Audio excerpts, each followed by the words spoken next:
You have been lied to. Sorry to be the bearer of bad news, but it's true. You see, you don't actually need a $3,500 device to do most of what the Apple Vision Pro can do. And I can prove it to you. Apple's claim that they've started the revolution of spatial computing and that you can't do this anywhere else doesn't really hold a lot of water. Now, to be clear, before we continue, $3,500 does get you a premium experience with really high resolution and really high quality components. But does the average consumer actually need those high quality components? No, probably not. We'll talk more about the specifics later, but first, let's talk spatial computing. What the heck is spatial computing?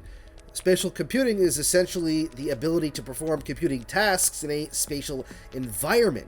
So that's not brand new. In fact, the Quest 3 actually allows you to connect a keyboard and do the exact same thing. You can place windows in your environment with browsers and applications and actually perform the same type of work that you can on the Apple Vision Pro. Now, the resolution is lower, so the experience might not be as crisp and clear, but it does have the ability to actually do that. And it costs $500 instead of $3,500. You can literally get 7 Quest 3s for the price of one Apple Vision Pro. That means that you and your significant other can get one. You can get one for your 1, 2, 3 kids, and for your cat, and for your dog, and you're just barely hitting the bottom rung of the Apple Vision Pro for 256 gigabytes. That is pretty insane if you ask me. So when it comes to working in VR, the Vision Pro doesn't have a monopoly on it. You actually have the ability to use Microsoft web apps to do a lot of the same tasks. You can check your email.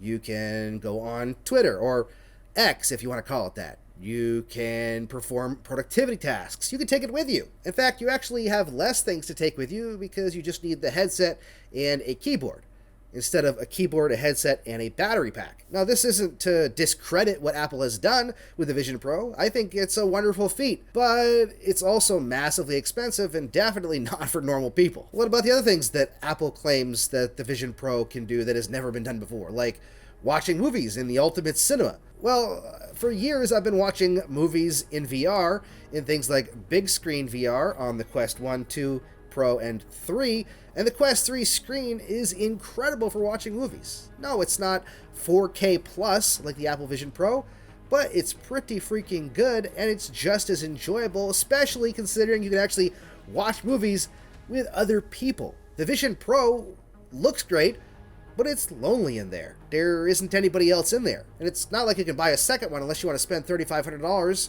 and watch it with someone, because even then you'd have to try to sync up the times because there's no multiplayer movie watching application. With this little device here, for a seventh of the price, I can go and meet up with people in big screen VR and watch whatever movie that I want. And you can even watch 3D movies in this thing, just like on the Apple Vision Pro. And that's not all. Now you can even watch spatial videos. You know, Apple's claim to fame, the spatial videos.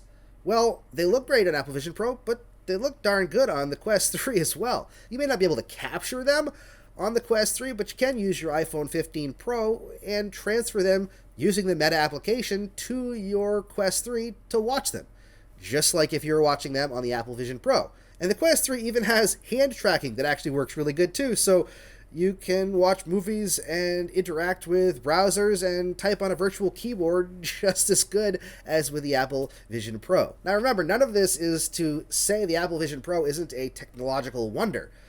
It's to say that it's not the first one.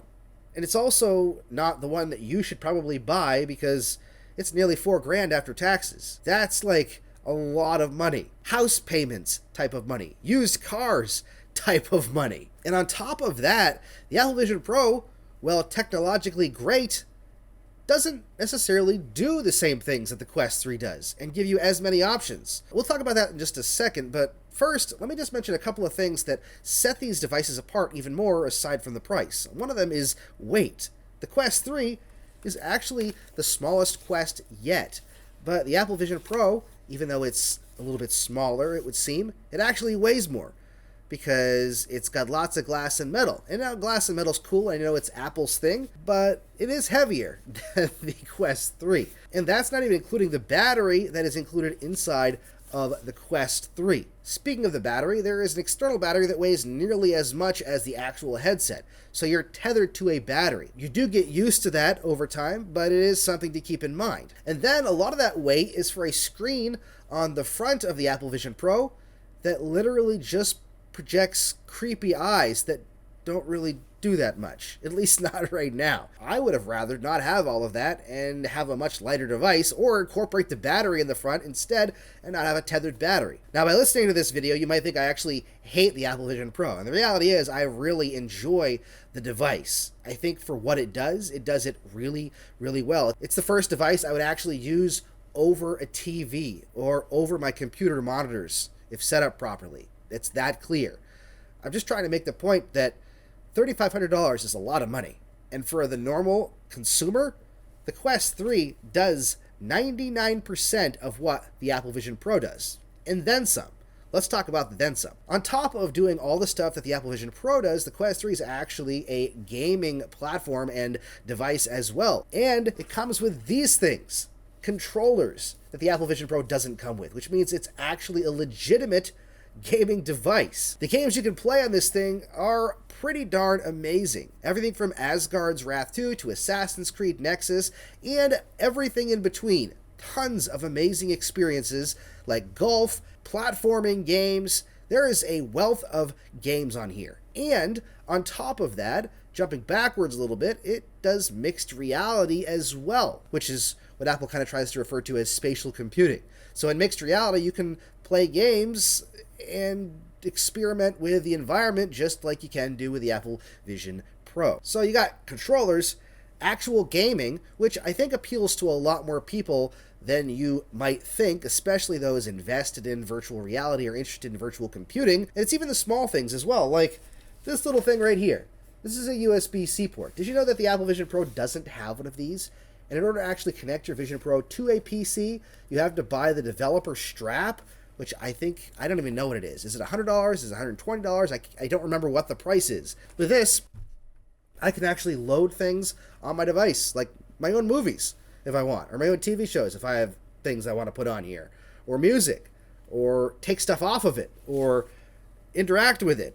It's much easier to interact with the Quest 3 than it is with the Apple Vision Pro. Overall, the Quest 3 is at least 90% of what the Apple Vision Pro is. Now that 10% or 5%, depending on how you look at it, all has to do with some of the better components in the Apple Vision Pro, like higher resolution, eye tracking, the ease of use of setup, so you don't actually have to scan your room, it just automatically does it.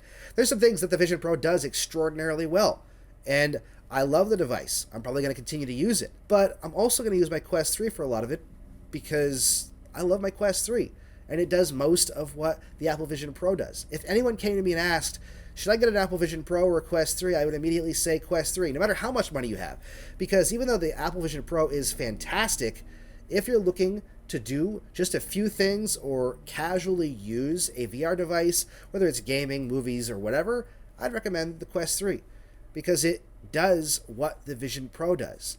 Now, if you're looking to jump into a working environment and professionally use this on a day-to-day basis, replace your screens, replace your TV in your house, then you might look at the Apple Vision Pro if you have the money to do so. But right now, the price difference doesn't match up with what you can actually do, let alone the fact that Apple Vision Pro doesn't have a lot of applications yet. So there's use cases, but even the productivity side is still lacking on top of lacking all these other features and it being massively more expensive. So I say all that to say you've been lied to. You don't actually need a $3,500 device, and the Quest 3 does pretty much everything that the Apple Vision Pro does in a totally cheaper and more able package when it comes to certain things. But let me know what you think down in the comments. Are you a Quest 3 user, or are you a Apple Vision Pro user, or maybe you have both? What do you think? Let me know down below. Thank you so much for watching. Don't forget to subscribe for more VR content, and as always, happy questing.